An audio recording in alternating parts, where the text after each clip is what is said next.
Hello, my name is Agustini.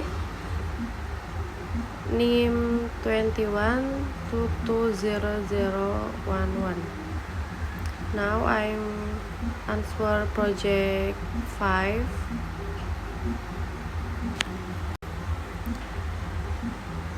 Meeting answer part 1. Paul, so we were talking about climates. Are there any sort of climates that you like to live in? I'm able to live in Iceland or Scandinavia. Interesting. Paul, why would you like to live in sort of climate? I'm The snow is just so beautiful, and my image of those countries is that their infrastructure is sufficient enough to keep you warm when you're inside, you know, but outside is just so beautiful. The snow is amazing. It quietens everything. I think it's glorious. Just really like it. I used to ski when I was younger, so always I like scaling and I like the hills. And yeah, this snow on hills is just beautiful for me. How about you, Paul? Well, I love snow too, but I don't like it when it gets slushy and sloppy. And it's like and your feet are freezing, and I think like the ideal of snow is really appealing. I'm not so I'm not sure about living in it. I prefer, I don't know, maybe the climate of like southern Italy, kind of Mediterranean climate. I think that would be really pleasant, not too hot by the sea. Although, yeah, it is summer, it does got hot, but I don't think there this humidity like here in Japan. Rifki, I was just thinking about that. What kind of heart is it? It's a dry heart. I think it's the river heart. Yeah. Worse the heats abuse we get here is unbearable at times, right? Yeah, it's really that's what Higgins temperature. What's the range of temperature? Do you think it's south them Italy? That kind of climate, do you know?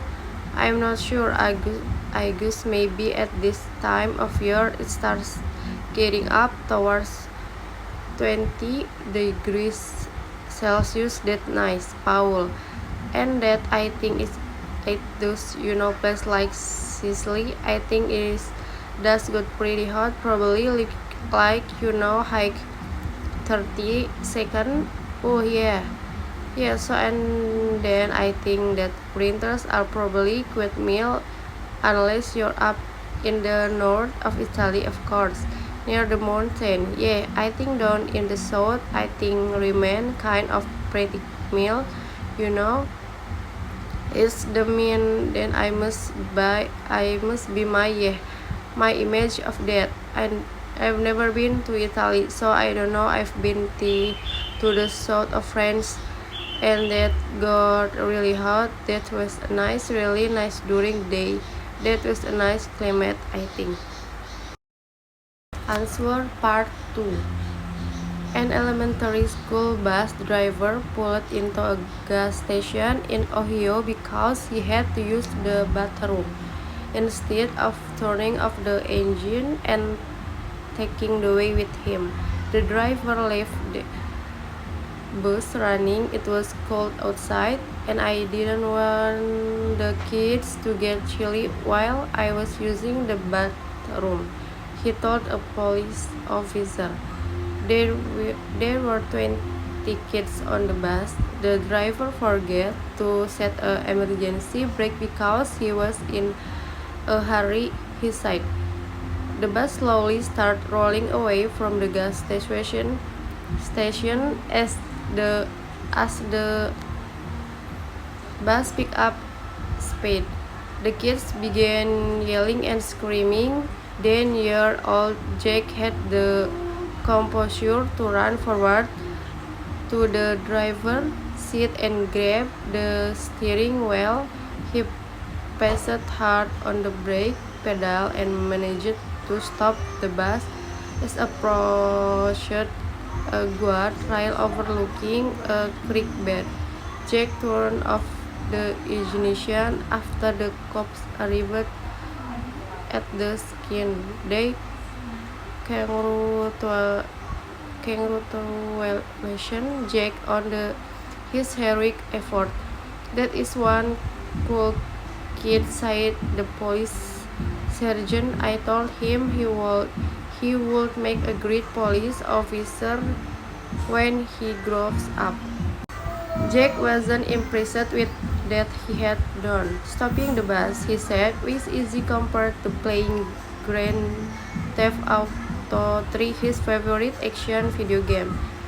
The bus driver, walking along the highway when arrested by the police, was initially charged with delivering a child unattended while a motorcycle is running. While that is only minor driving violation, the county district attorney said he hoped to upgrade the charge to felony because of the number of children involved. Whatever his chance with the side, I will see that he never drive a bus in the country again. Answer Patrick. The Fox and the Crow. I bet you can't guess what I like to eat best of all. Yes, I know that you will say that foxes like to eat hens best in stolen one as that, and I don't mind admitting that I would ever say no to one ice fox chicken once in a while. But not many people know that what foxes appreciate even more than chicken is a nice bit of cheese once in a while. It was fine bright morning, and I was following my sharp nose through the woods in search of a bit to eat, when I caught a cheese smell on the breeze. I looked up into the tree, and on the branch I saw Miss Crow looking terrible, pleased with herself, for in her beak she held a large piece of cheese. I was stolen, no doubt, and so I called on my neighbor and said, "Good morning, Miss Crow, you are looking very lovely today, if I may say so." And Miss Crow cocked her head one side and looked at me with her big little eye. My heart is smitten by this wonderful bird. If only I could hear her voice, I am sure that such a charming creature must sing most sweetly. If I could hear but one line of her song, I would hire her of the princess of the forest. And now I could see my words had hit home. Swelling with pride, Miss Crow puffed up her feather and began to sing the most lovely music I had ever heard. Crows.